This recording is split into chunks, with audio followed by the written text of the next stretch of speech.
Hi guys, and welcome back to my channel. If you are new here, I am Maddie, and today we are going to begin Harry Potter and the Sorcerer's Stone, which is book 1 in the Harry Potter universe.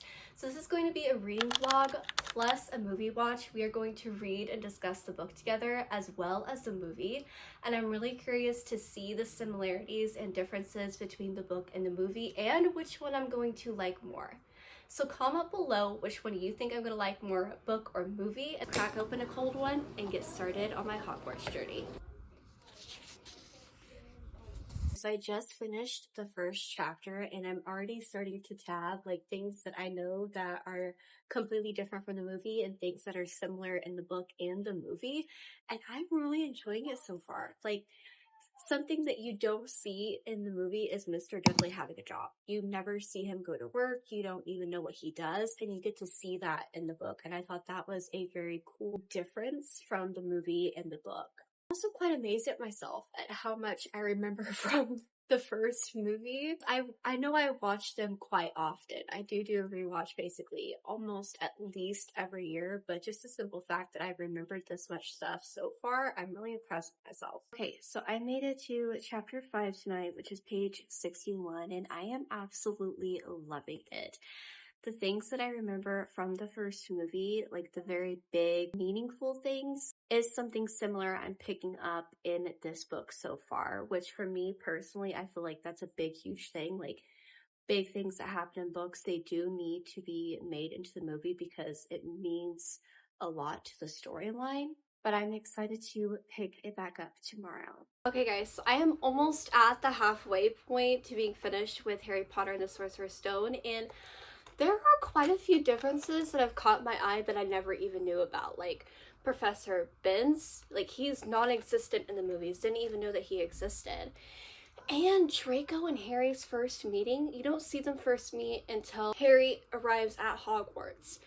But in the books, you see them meeting without really even realizing they're meeting each other. Also, the school song, I would have loved to see that play out in the movie, and I know for a fact it is not in the first movie. I'm not sure how I feel about Draco and Harry's first meeting not being completely from the book, but I am very intrigued because I'm actually learning a lot more than I thought I was going to. Okay guys, so it's about 6:30, so we have a good couple hours ahead of us to get in some good reading time. I have transferred to my Kindle, so I am currently reading the e-copy, but I am still annotating my physical copy. I just got into a Kindle mood. If you know, you know. I also downloaded the audiobook as well, so we have a lot of options. I'm in a bit of a coloring mood, so I was hoping to double up on my hobbies, but my headphones are dead. So while they are charging, we are going to be reading on my Kindle, and then once my headphones are done, I'm going to color together. I'm so excited. I really want to do something Ravenclaw themed, and I'm hoping it turns out like what I have in my head, but there's a good chance that it might not, and if it doesn't, that's okay too. I have finished my coloring page. I absolutely love how it turned out. I'm really impressed with myself. So now we are going to go back to the ebook, and I was really enjoying the audiobook. Like, it had sound effects, and it was like full cast audio. Like, it really felt like I was like inside. Guys, we have officially finished Harry Potter and the Sorcerer's Stone, and of course I'm gonna be rating this 5 stars. I mean, what other rating would I give it? While I was reading this, it truly felt like I was coming home after a really long day, or like reading your favorite series of all time for the first time again. Like, that's literally how it felt reading this book, because I grew up on the movies, so I know what's gonna happen, like the major plot points, but also learning all the new little things that I did in this book. I don't know, it was like really healing in a way. I don't know if that makes sense, but I absolutely loved every second of this. I did annotate this book, and so I have them all color-coded, like things that I know for a fact are the same from the book and the movie, things that are similar from the two that I know that are similar, and then things that I think might be similar. And so we're definitely going to be looking at those colors to see if they match up or not. But I don't know, guys. I think I might be saying that the movie matches with the book, like, meaning as like the movie did the book well, if that makes sense, because I've only found one major difference that I didn't really like, that I know for a fact isn't shown in the movie, but we shall see. The movie watching commence.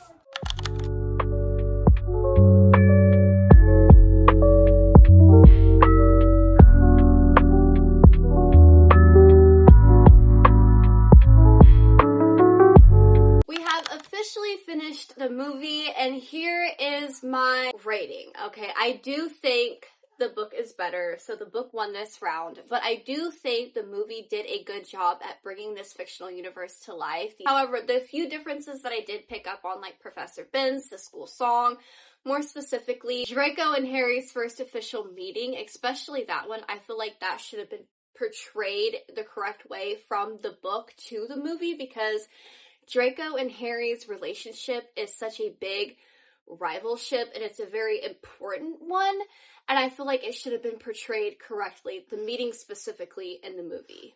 But it was also super fun to go and watch the movie and see the subtle little differences, like how Hermione, Harry, and Ron found the third floor corridor, and how Snape got his leg injured. Like, those tiny little differences that they did in the movie obviously didn't make or break the plot line, but was still interesting to see.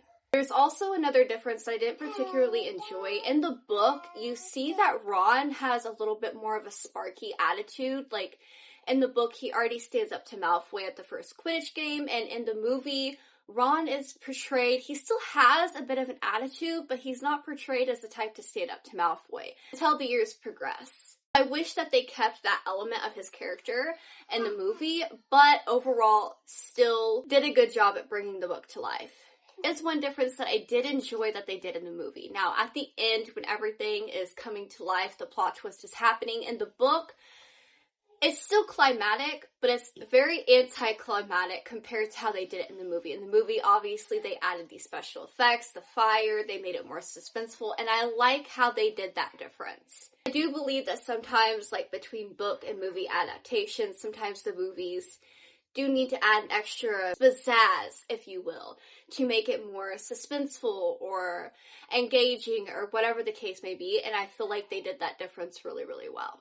But I am having an absolute blast doing it this way. I am a little bit worried about the second one, because when I do my annual rewatch, I basically only fully sit down for the first one, and then all the way up to Prisoner of Azkaban, it's basically background noise, so I don't remember much from the second movie. So this will be interesting. It will definitely be interesting.